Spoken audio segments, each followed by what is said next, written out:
today's experiment is study of frequency modulation. Frequency modulation is a process by which we can send a less frequency message signal to a higher distance or longer distance with the help of the carrier signal which are high frequency. So this is our message signal. You can see clearly that it has a less frequency than the carrier signal. If we combine those two signals, we will get a resultant signal like that.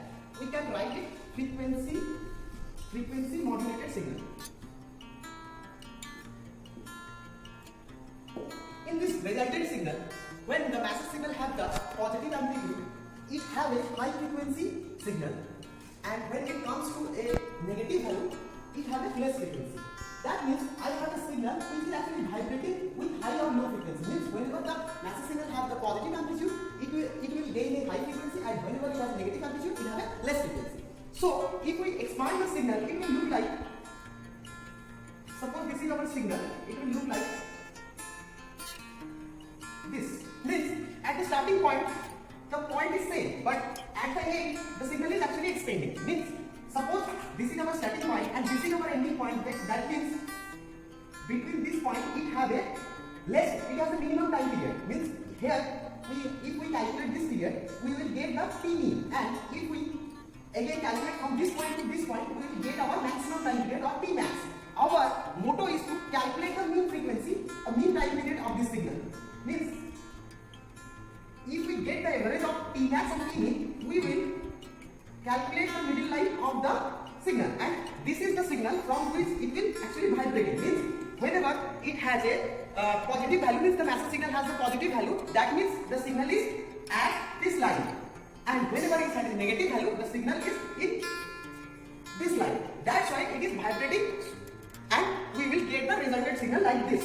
So if we measure the parameter of the frequency modulation, we are going to measure the P max of the resultant signal, P mean, the minimum time period of the resultant signal. Then we are going to average this signal, which is P of the mean signal, and then we are going to calculate from this parameter F max, F mean, and FC. Now, whenever we have calculated F mean and FC, we can easily calculate del F, means the frequency deviation, by the formula F max minus F mean by 2.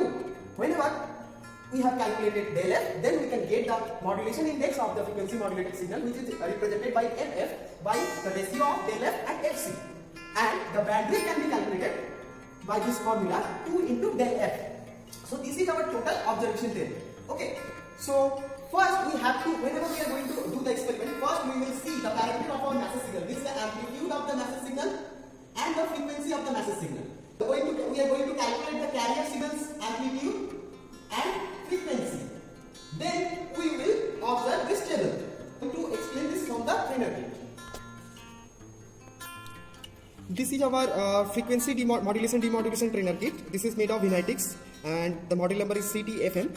So this has 3 blocks. This block is the function generator block, means we can generate the message signal from this block. This is the output terminal. One is to see the signal, and one is to send the input to the modulator block, and this is the ground terminal.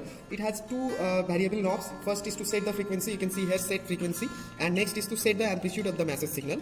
Next we have the block of frequency modulator. It has the input signal of message signal, and it has a inbuilt carrier signal. That's why we don't have to put any carrier signal to this block, and this carrier signal's frequency can be changed from this knob. You can see here carrier frequency. It can be changed from this knob, and this is the output terminal of the modulator block. Means from this 2 point we are going to see our output of amplitude modulation, and this is the FM output, and this is the ground output, and this is our demodulator block. We are going to explain it when we are coming to frequency demodulation. First, what we are going to do, we are going to connect the message signal from here to here, means the message signal function generator to the modulator, frequency modulator, and the ground to the ground. Then we are going to see the output from these 2 lines, and we are going to see this from the CRO. So first we are going to see our message signal. So we are going to connect a red where here this is our AM signal, and a black signal to ground. Okay, this is our 2 port. I am going to connect it with the CRO. This is a PNC connector, and this is the crocodile clip. I am going to connect the red with the positive one and the ground to the black. Okay, now I am powering on the CRO. This is CRO, cathode ray oscilloscope, as you know. You can see this is our message signal. I will provide you the data of this signal. I have told earlier, the process of measuring the amplitude is we are going to refer this line and we will count the small count number. This is 5 plus 5 plus 3 means it has a 13 count, and per count value is I have set it to 0.1 volt, means up to this it is 0.1 volt, means each division have a value of 0.02 volt, because 1 volt means the 5 count value is 1 volt, so single count value is 1.1 by 5, that's 0.02 volt. So the total value will be 0.02 into 13 means 2.6 volt. Okay, I will provide the data later, and the frequency can be calculated same. If we consider this is our starting point, so it will be connected, it will be complete in here. So the total point is 5 plus 5 means 10 point division is 1 millisecond. So from here to here the value is 1 millisecond. That means each count value is 1 by 5 means 0.2 millisecond, and the total time period is 0.2 into 10, that means 20 millisecond, and frequency will be 1 by 20 millisecond. And if we calculate, it will be in a kilohertz range, suppose, and you have to do this theoretically. So this is our message signal. Now we are going to see the modulated signal. We can't see the carrier signal because it is fixed. So what will we do? We will connect this message signal to the modulator block. You can see this is our modulating input. So I am going to in the red to red and the black to the ground terminal. This is our ground terminal. You can clearly see this is our ground. I have connected ground to ground, and our message signal is from analog function generator output block to modulating input block. So up to this I have completed my circuit. Now I am going to see my output. I am going to see the output from FM output block. I am connecting it with a green line, and the ground will be connected with a black line. So this is our final output of modulating signal. Again I am connecting it with the crocodile clip. This is our signal. I have connected it positive to the positive and negative or ground to the ground. So this is our complete circuit. I am going to see I will show you how it looks like. Actually, you all know there is a frequency mismatch, that's why it's looking like that. But if I clear it, yeah, this is our frequency modulated signal. Okay, now if we increase it, it will look like that. I have told you earlier in board that if I expand this signal, it will look like that. So that means it is starting from here and it will expand, and this signal is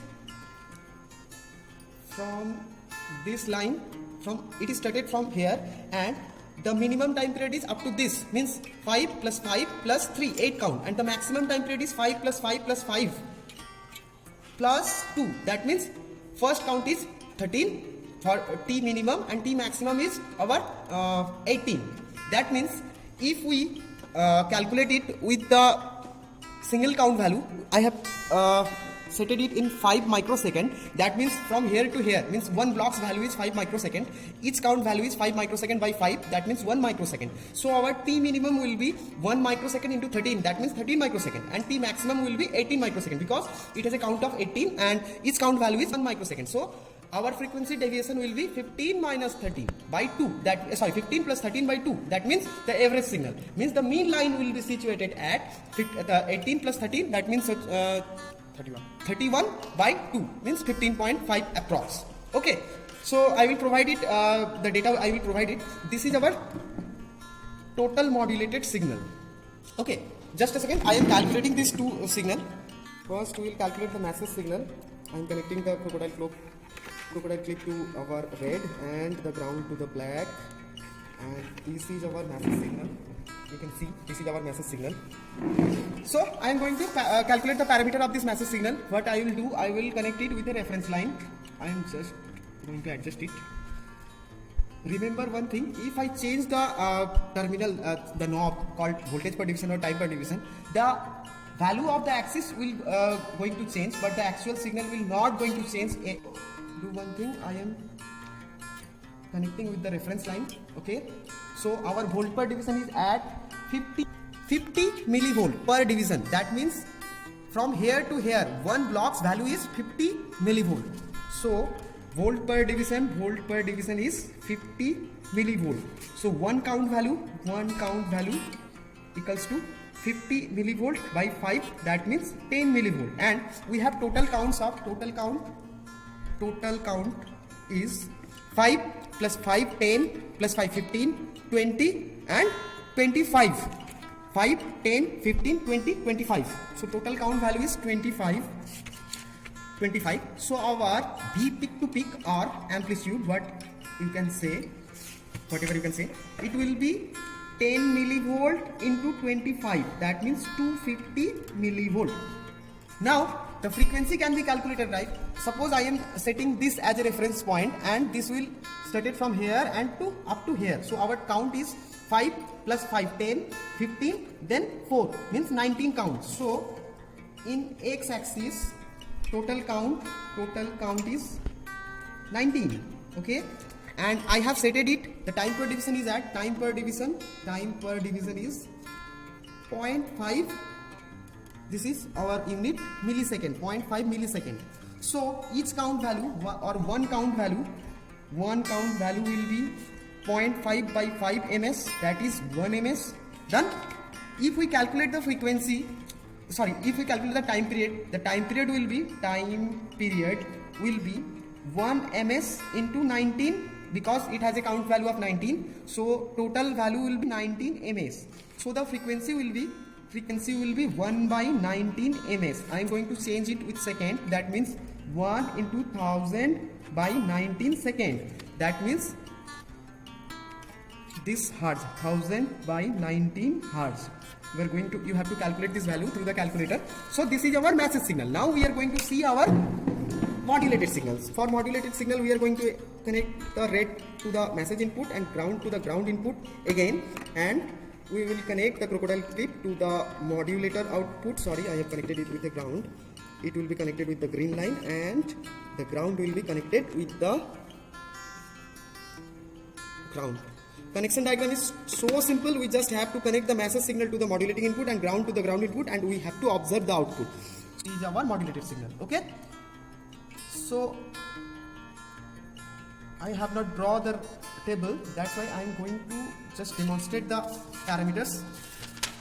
First we have to calculate the T max and T mean. For T mean, our starting point is from here and ending point is up to here, that means 5 plus 5 10 plus 3 13 count into time per division is at 5 ms, that means each count value is 0.5 by 5, that means 1.3 microsecond.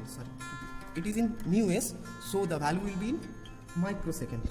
T max will be starting point from here and ending point up to here, that means 5 plus 5 plus 5 plus 2, that means plus 2 means 17 count into 0.5 by 5 ms, that means 1.7 ms. So our TC will be T max plus T mean by 2. You can easily calculate it through the calculator. Okay, so our F max will be 1 by T mean. As you know, the time period and the frequency is proportional to each other. That's why for frequency maximum we have to calculate 1 by T mean, not the T max. And for F minimum we will calculate 1 by T max. Calculate the FC. FC can be calculated 1 by TC. So up to this is complete. Then we have to calculate one thing, that's del F. The formula of del F equals to F max minus F mean by 2. We have the value of F max, F mean. We can put this in this formula and we will get the result of del F. After that we have to calculate the bandwidth, BW. Bandwidth can be calculated as 2 into def. We have calculated the value of del F and the bandwidth can be easily calculated. Up to this is the total procedure of frequency modulation. In next class we will explain the demodulation process in the same trainer kit. Okay, thank you.